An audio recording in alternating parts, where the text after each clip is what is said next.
Good day, everyone. It's my privilege to present to you my action research with the title Modular Distance Learning Implementation and Input for Operational Plan. I am Mr. Dennis E Ibarrola, Principal 2 of San Lorenzo Elementary School. The onset of COVID-19 transformed traditional education, necessitating a shift to distance learning. The Philippines responded by adopting the Basic Education Learning Continuity Plan and introducing distance learning modalities. Modular distance learning emerged as an immediate response to ensure uninterrupted education. This transition posed challenges to achieving quality education, especially for rural areas with limited internet access. Modular distance learning brought forth specific challenges, like student struggles with self-study, parental involvement limitations due to resource constraints, and instructor challenges in module organization, distribution, and assessment. This study aimed to assess the perceived effectiveness of modular distance learning through respondent evaluation and identify implementation challenges. Findings informed the creation of an operational plan aligned with established principles and procedures, enhancing the quality and success of modular distance learning implementation within the school.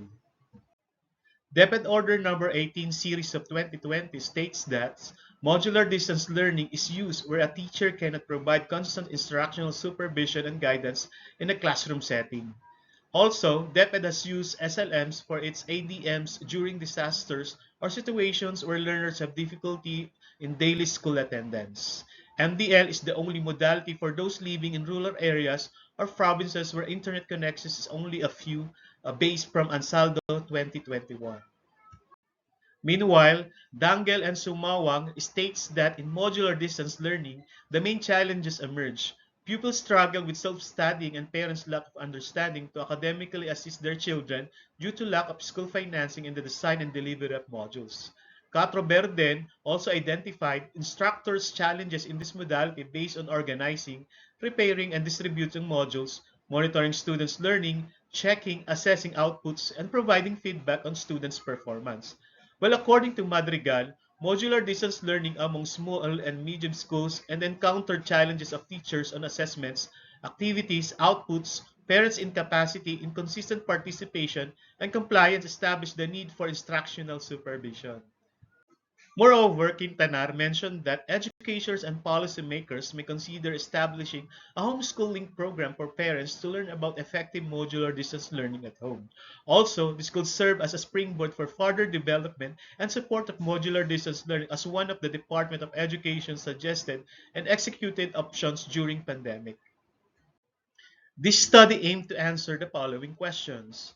First, what is the perceived evaluation of the respondents on modular distance learning implementations in terms of use and content of learning modules and materials, distribution and retrieval of learning modules, monitoring of learners' progress, assessment process, and school support? Second, what are the experiences of the respondents on the implementation of the modular distance learning? Third, what operational plan can be developed based from the result of this study? The study was conducted at Maya Crossing Elementary School during the school year 2021-2022. In the quantitative phase, 175 parents representing each grade level were randomly selected during proportional random sampling to ensure accuracy in results. For the qualitative phase, 14 parents were chosen for individual interviews, reflecting proportional representation to delve into their experience with modular distance learning. Interviews adhere to ethical and IATF guidelines, employing a mixed method research design.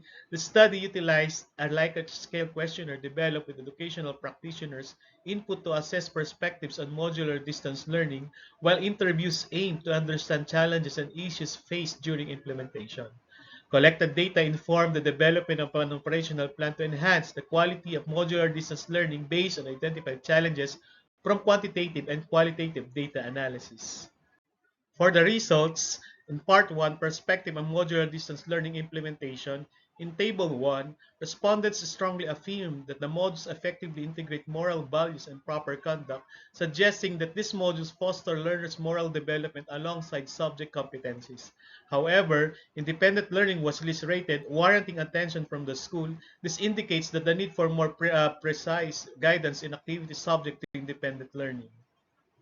In Table 2, it indicates that parents or guardians were well informed about distribution and retrieval processes following school guidelines effectively. Conversely, the school must diligently enforce the scheduled retrieval or time frame, enabling them to deliver essential and prompt feedback on the learner's work. In Table 3, the results indicate strong agreement regarding monitoring learners' progress.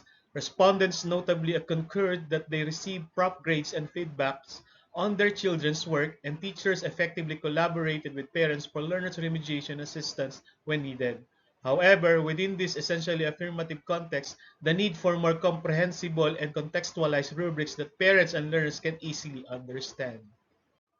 In Table 4, respondents strongly concur that assessments are crucial in aiding learners' comprehension of complex ideas and encouraging their engagement with essential concepts and skills. However, the necessity for intensified efforts in conducting regular parent conferences to provide in-depth explanations of the assessment process and grading criteria for the learners.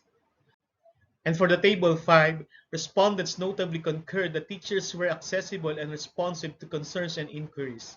However, importance of bolstering continuous parent training to equip them with the skills to facilitate home learning effectively. In Part 2, experiences encountered by the respondents on the modular distance learning implementation, we have Team 1 problems encountered, we have home learning facilitators' competencies, time, and learning level.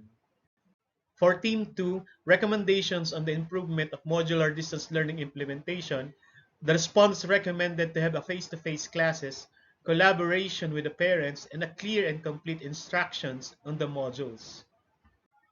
Based from the results of this study, here are the following recommendations. First, train, coach, and mentor teachers on the proper implementation of the distance learning. Second, we have to collaborate with parents in monitoring the learner's progress and capacitate them to be an effective learning facilitators. Last, use the proposed operational plan to guide the modular distance learning implementation of the school and evaluate annually for improvements. And here is my plan for dissemination and utilization activities for research utilization. First, publication in the CRISP journal, up to the use of research results as an input to policy recommendation. With that, thank you very much and God bless us all.